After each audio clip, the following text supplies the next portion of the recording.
കർത്താവ് നിങ്ങളോടുകൂടെ, അങ്ങേ ആത്മാവോടുകൂടെ. മത്തായിയുടെ വിശുദ്ധ സുവിശേഷത്തിൽ നിന്നുള്ള വായന. കർത്താവേ, അങ്ങേക്ക് മഹത്വം. അധ്യായം 9, 14, 15 തിരുവചനങ്ങൾ. അക്കാലത്ത് യോഹന്നാന്റെ ശിഷ്യന്മാർ യേശുവിൻ്റെ അടുത്ത് വന്ന് ചോദിച്ചു, ഞങ്ങളും ഫരിസേയരും ഉപവസിക്കുകയും നിന്റെ ശിഷ്യന്മാർ ഉപവസിക്കാതിരിക്കുകയും ചെയ്യുന്നത് എന്തുകൊണ്ട്? അവൻ അവരോട് പറഞ്ഞു, മണവാളൻ കൂടെയുള്ളപ്പോൾ മണവറത്തോഴർക്ക് ദുഃഖം ആചരിക്കാനാകുമോ? മണവാളൻ അവരിൽ നിന്ന് അകറ്റപ്പെടുന്ന ദിവസങ്ങൾ വരും, അപ്പോൾ അവർ ഉപവസിക്കും. കർത്താവിൻ്റെ സുവിശേഷം. ക്രിസ്തുവേ, അങ്ങേക്ക് സ്തുതി.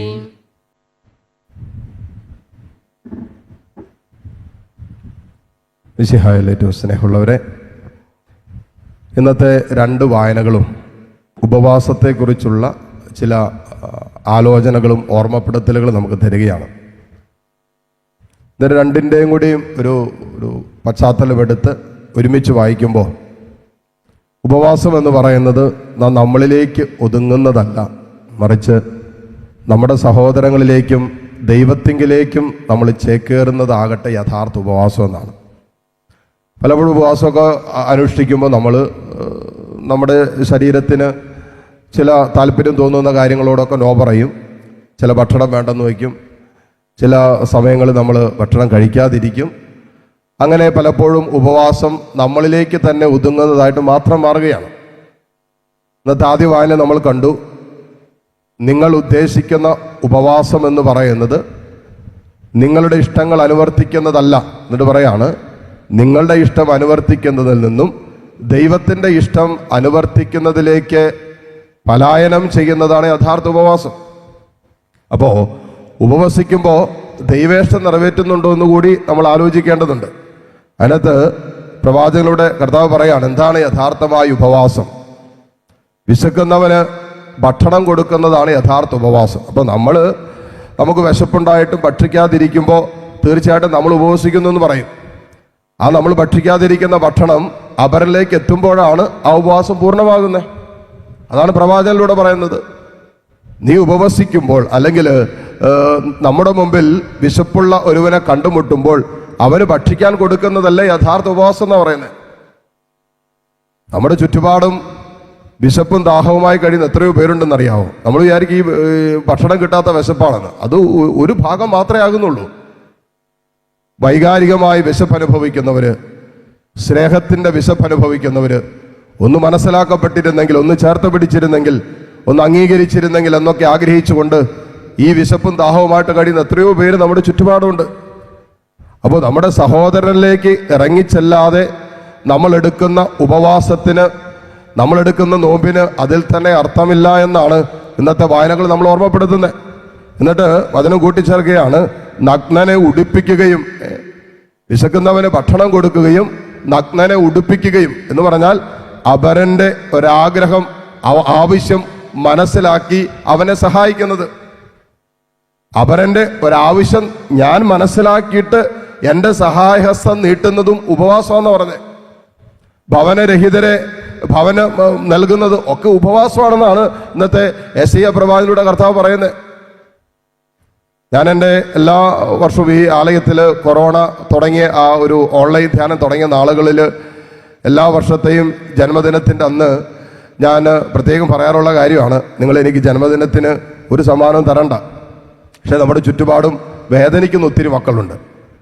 പ്രത്യേകിച്ച് ഈ പരീക്ഷകളൊക്കെ കഴിഞ്ഞ് പുതിയ വർഷം തുടങ്ങിക്കഴിയുമ്പോൾ ഒരു പെൻസിൽ മേടിക്കാൻ കാശില്ല എന്ന് പറഞ്ഞ് വരുന്ന ഒത്തിരി കുഞ്ഞുങ്ങളുണ്ട്. പുസ്തകം മേടിക്കാൻ കാശില്ല, ഒരു പുത്തൻ ഉടുപ്പ് മേടിക്കാൻ കാശില്ല, അല്ലെങ്കിൽ +2 ഒക്കെ പരീക്ഷ കഴിഞ്ഞിട്ട് മുന്നോട്ട് പഠിക്കാൻ സാമ്പത്തിക ബുദ്ധിമുട്ടുള്ളതിൻ്റെ പേരിൽ എത്രയോ കുട്ടികൾ പഠനം നിർത്തി കുടുംബത്തിൽ വെറുതെ ഇരിക്കുന്നുണ്ടെന്നറിയോ? ഈ ഭവനത്തോട് ചേർന്ന് കഴിഞ്ഞ നാളുകളിൽ എൻ്റെ ജന്മദിനത്തിൻ്റെ അന്ന് എനിക്കറിയാം ഒത്തിരി കുട്ടികളെ നമുക്ക് പഠിപ്പിക്കാൻ പറ്റിയിട്ടുണ്ട്. നിങ്ങളുടെയൊക്കെ സഹായം കൊണ്ട് ഒത്തിരി കുഞ്ഞുങ്ങൾക്ക് നമുക്ക് സാമ്പത്തിക സഹായം ചെയ്യാൻ സാധിച്ചിട്ടുണ്ട്. ഇന്നും ഈ ജന്മദിനം ആഘോഷിക്കുമ്പോൾ എനിക്ക് പറയാനുള്ള ഒറ്റ കാര്യമുള്ളൂ, നിങ്ങൾ എനിക്ക് വേണ്ടി പ്രാർത്ഥിക്കണം. അതോടൊപ്പം പ്രാർത്ഥന മാത്രം പോരാ, നമ്മളെ കൊണ്ട് ചെയ്യാൻ പറ്റുന്ന എന്തെങ്കിലും നന്മ പ്രവർത്തികൾ നമ്മൾ മറ്റുള്ളവർക്ക് ചെയ്യണം. ഞാൻ എൻ്റെ മനസ്സിൽ ഇങ്ങനെ ഒരു ചിന്ത വന്നത്, ഈ 10-18 വയസ്സുള്ള താഴെയുള്ള കുട്ടികൾക്കൊക്കെ ഈ ജന്മദിനത്തിനൊക്കെ പലപ്പോഴും നമ്മുടെ കുടുംബങ്ങളിലൊക്കെ ആണെങ്കിൽ ബർത്ത്ഡേക്ക് വരുമ്പോൾ ഉടുപ്പൊക്കെ മേടിച്ചു കൊടുക്കും. എത്രയോ കുട്ടികൾ ഇവിടെ വരുന്നുണ്ടെന്നറിയാവോ?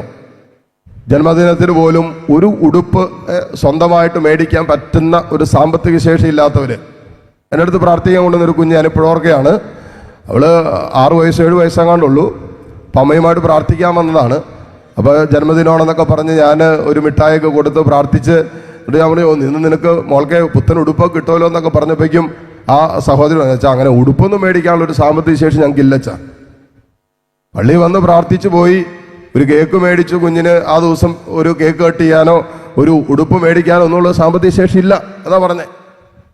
എൻ്റെ മനസ്സിൽ കൂടി പോയൊരു ചിന്തയാണ്, നിങ്ങൾക്ക് ആർക്കെങ്കിലുമൊക്കെ പറ്റുമെങ്കിൽ കുട്ടികൾക്ക് ഏതെങ്കിലുമൊക്കെ ഒരു ഉടുപ്പോ അവരുടെ പഠനോപകരണങ്ങൾ മേടിക്കാനോ, അതല്ല എങ്കിൽ എല്ലാ വർഷവും ചെയ്യുന്നത് പോലെ കഴിഞ്ഞ നാളുകളിലൊക്കെ ചെയ്തിട്ടുള്ളത് പോലെ നഴ്സിംഗ് പഠിക്കാൻ അവരുടെ ഉന്നത വിദ്യാഭ്യാസത്തിന് ഉതകുന്ന എന്തെങ്കിലുമൊക്കെ സാമ്പത്തിക സഹായം നിങ്ങൾക്ക് ചെയ്യാൻ പറ്റുമെങ്കിൽ കാരിസ്മയുടെ ഓഫീസിൽ കൊടുക്കാവുന്നതാണ്. ഈ ഒരു കാരണത്തിന് എന്ന് പറഞ്ഞു കൊടുക്കണം, ഈ ഒരു നിയോഗത്തിന് എന്ന് പറഞ്ഞു കൊടുക്കണം. അതിപ്പോൾ 10 രൂപയാണെങ്കിൽ പോലും നമ്മളൊരു സഹായ ഹസ്തം നീട്ടുവാണ്. ഈ 50 ദിവസങ്ങൾ നമ്മൾ ഉപവാസവും പ്രാർത്ഥനയും നോമ്പും എന്നൊക്കെ പറഞ്ഞ് എല്ലാ വർഷത്തെ പോലെ ചില ആചാരങ്ങളിൽ മാത്രം ഒതുങ്ങിപ്പോകുമ്പോൾ നമ്മുടെ കരങ്ങൾ അപരനിലേക്ക് നീളുന്നില്ല എങ്കിൽ ഈ ഉപവാസത്തിനും ഈ നോമ്പിനും അർത്ഥമില്ല എന്നാണ് യെശയ്യാ പ്രവാചകനിലൂടെ പറയുന്നത്. സുവിശേഷത്തിലേക്ക് വരുമ്പോൾ ഈശോ പറയുന്നതിന് മണവാളൻ കൂടെയുള്ളപ്പോൾ മണവറത്തോടർക്ക് ഉപവസിക്കാനാവും. എന്താണ് അതിൻ്റെ അർത്ഥം? തങ്ങളിലേക്ക് തന്നെ ഒതുങ്ങാതെ ക്രിസ്തുവിലേക്കുള്ള വളർച്ചയാണ് ഉപവാസം എന്നാ പറയുന്നത്. ആദ്യവായനയിൽ പറയാം, നിങ്ങൾ സഹോദരനിലേക്ക് വളരുക, ദൈവത്തിങ്കിലേക്ക് വളരുക. സുവിശേഷത്തിലേക്ക് വരുമ്പോൾ അതിനെ പറയുന്നത് യേശു ക്രിസ്തുവിലേക്കുള്ള വളർച്ചയാണ്, യേശുവിനോട് ഒരുവൻ ഐക്യപ്പെടുന്നതാണ് യഥാർത്ഥ ഉപവാസമെന്ന്. അപ്പോൾ യഥാർത്ഥമായ ഉപവാസത്തിന്റെ ചൈതന്യത്തെ നിഷേധിച്ചുകൊണ്ട് നമ്മൾ ശരീരത്തിൽ മാത്രം എടുക്കുന്ന ഉപവാസത്തിന് അതിനൊരു ആത്മീയ അർത്ഥം കണ്ടെത്താൻ പറ്റില്ല എന്നാണ് ഇന്നത്തെ വായനകൾ നമ്മൾ ഓർമ്മപ്പെടുത്തുന്നത്. അതുകൊണ്ട് നമ്മുടെ ഹൃദയം കർത്താവിൽ ഉറപ്പിക്കുകയും അങ്ങനെ കർത്താവിനോടുള്ള സ്നേഹത്തിലും സഹോദര സ്നേഹത്തിലും നമ്മൾ വളരുകയും ആ സഹോദര സ്നേഹത്തിലും ദൈവസ്നേഹത്തിലും വളരാൻ വേണ്ട തീരുമാനങ്ങൾ, കോൺക്രീറ്റ് ആയിട്ടുള്ള തീരുമാനങ്ങൾ നമ്മുടെ ജീവിതത്തിൽ ഓരോ ദിവസവും ഓരോ നിമിഷവും എടുക്കുകയും അതിനനുസരിച്ച് നമ്മുടെ ജീവിതത്തെ ക്രമപ്പെടുത്തുകയും ചെയ്യുമ്പോഴാണ് യഥാർത്ഥ ഉപവാസമായിട്ട് മാറുന്നതെന്ന് ഇന്നത്തെ വായനകൾ നമ്മൾ ഓർമ്മപ്പെടുത്തുന്നതാണ്. ഈ വായനകളുടെ സന്ദേശം ഹൃദയത്തിൽ സ്വീകരിച്ചുകൊണ്ട് ഈ ഉപവാസ കാലഘട്ടങ്ങളിൽ, ഈ നോമ്പിൻ്റെ കാലഘട്ടങ്ങളിൽ നമ്മൾ നമ്മുടെ സ്വകാര്യതകളിലേക്കും നമ്മുടേതായ ചില തീരുമാനങ്ങളിലേക്കും മാത്രം ഒതുങ്ങിപ്പോകാതെ അപരനിലേക്ക് നമുക്ക് കൈയെത്താൻ പറ്റുന്ന രീതിയിൽ, കൈനീട്ടാൻ പറ്റുന്ന രീതിയിൽ നമ്മുടെ സഹായഹസ്തം നീട്ടുകയും വചനം പറയുന്ന പോലെ ഭവനരഹിതരെ വീട്ടിൽ സ്വീകരിക്കുകയും വിശക്കുന്നവനുമായി ആഹാരം പങ്കുവയ്ക്കുകയും നഗ്നനെ ഉടുപ്പിക്കുകയും സ്വന്തക്കാരിൽ നിന്നും ഒഴിഞ്ഞു നിൽക്കാതിരിക്കുകയും ചെയ്യുന്നതല്ലേ യഥാർത്ഥ ഉപവാസം എന്ന് പറഞ്ഞാൽ. നമ്മുടെ ആത്മീയ ബന്ധം, സഹോദര ബന്ധം അത് ബലപ്പെടുത്തണമെന്നും കൂടിയാ കൂട്ടിച്ചേർക്കുന്നത്. ഉപവാസം എല്ലാം എടുത്തിട്ട് കൂടപ്പുറപ്പായിട്ട് ഒരു ബന്ധമില്ലല്ലോ. ഈ ഉപവാസം നോമ്പെല്ലാം ചെയ്തിട്ട് സ്വന്തം സഹോദരനായിട്ട് മിണ്ടാതിരുന്നാലോ? എന്തിനാണ് ഈ ഉപവാസം? എന്തിനാണ് ഈ ഉപവാസം? ഇന്ന് നമ്മുടെ ഈ കാലഘട്ടത്തിൽ നമ്മുടെ ആത്മീയമായി ചെയ്യുന്ന പലതും വെറും ആചാരങ്ങൾക്കപ്പുറമായി നിൽക്കുന്ന ആത്മീയതയുടെ വിഷയങ്ങൾക്ക് പ്രാധാന്യമില്ലാതെ പോയിക്കൊണ്ടിരിക്കുക. അപ്പോൾ നമ്മൾ ഉപവസിക്കുമ്പോൾ, നമ്മൾ ഭക്ഷണം കഴിക്കാതിരിക്കുമ്പോൾ, ശരീരത്തിന്റെ പ്രവണതകളെ നിഹനിക്കാനുള്ളൊരു തീരുമാനം ഈശോയുടെ സ്നേഹത്തിൽ നമ്മൾ ചെയ്യുമ്പോൾ അതിനേക്കാൾ ഉന്നതമായ ചില ആലോചനകൾ കൂട്ടിച്ചേർക്കപ്പെടണമെന്ന് വചനം പറയുന്നത് എന്താണ്? സഹോദരങ്ങളായിട്ടുള്ള ബന്ധം, ദൈവത്തോടുള്ള ബന്ധം, സകല ബന്ധങ്ങളും പുനഃസ്ഥാപിക്കപ്പെടേണ്ടതുണ്ട്. കാരണം കർത്താവിന്റെ കുരിശുമരണ പീഡാസഹന ഉത്ഥാനത്തെ കുറിച്ച് ധ്യാനിക്കുമ്പോൾ യേശു പീഡകൾ സഹിച്ചതും കുരിശിൽ മരിച്ചതും രക്തം ചിന്തിയതൊക്കെ തകർന്നു പോയ ബന്ധം പുനഃസ്ഥാപിക്കാൻ വേണ്ടിയിട്ടാണ്. അപ്പൊ ഈ ആഘോഷങ്ങളുടെയും ഈ ആചാരങ്ങളുടെയും നമ്മൾ വീണ്ടും നമ്മുടെ ആത്മീയ ജീവിതത്തിൽ നമ്മൾ ഏറ്റെടുക്കുമ്പോൾ എന്തിനു വേണ്ടി യേശു ഇത് ചെയ്തു, യേശു എന്താണ് കാൽവരിയിൽ പൂർത്തീകരിച്ചത്, ഇത് നമ്മളിൽ പൂർത്തീകരിക്കപ്പെടുന്നില്ല എങ്കിൽ ഈ ആഘോഷങ്ങൾക്ക് അർത്ഥമില്ലാതെ പോവുക. ഈശോ ഈ ലോകത്തിലേക്ക് വന്നത് ദൈവത്തോട് സഹോദരങ്ങളോടുള്ള ബന്ധം പുനഃസ്ഥാപിക്കാനാണെങ്കിൽ ഈ ദൈവത്തോട് സഹോദരങ്ങളോടുള്ള ബന്ധം പുനഃസ്ഥാപിക്കുന്നിടത്താണ് യഥാർത്ഥമായ ഉപവാസവും പ്രാർത്ഥനയും ആത്മീയ പരിത്യാഗങ്ങളും ഈ നോമ്പുകാലത്തിൻ്റെ ദിനങ്ങളും നമുക്ക് അർത്ഥവത്താകുന്നതെന്നാണ് ഇന്നത്തെ വായനകൾ നമ്മൾ ഓർമ്മപ്പെടുത്തുന്നത്. ഈ സന്ദേശം ഹൃദയത്തിൽ സ്വീകരിച്ചുകൊണ്ട് നമ്മുടെ അനുദിന ജീവിതം ഈശോയോടും നമ്മുടെ സഹോദരങ്ങളോടുള്ള ബന്ധത്തിൽ വളരുവാൻ പരിശുദ്ധാത്മാവ് നമ്മെ സഹായിക്കട്ടെ. ആമേൻ.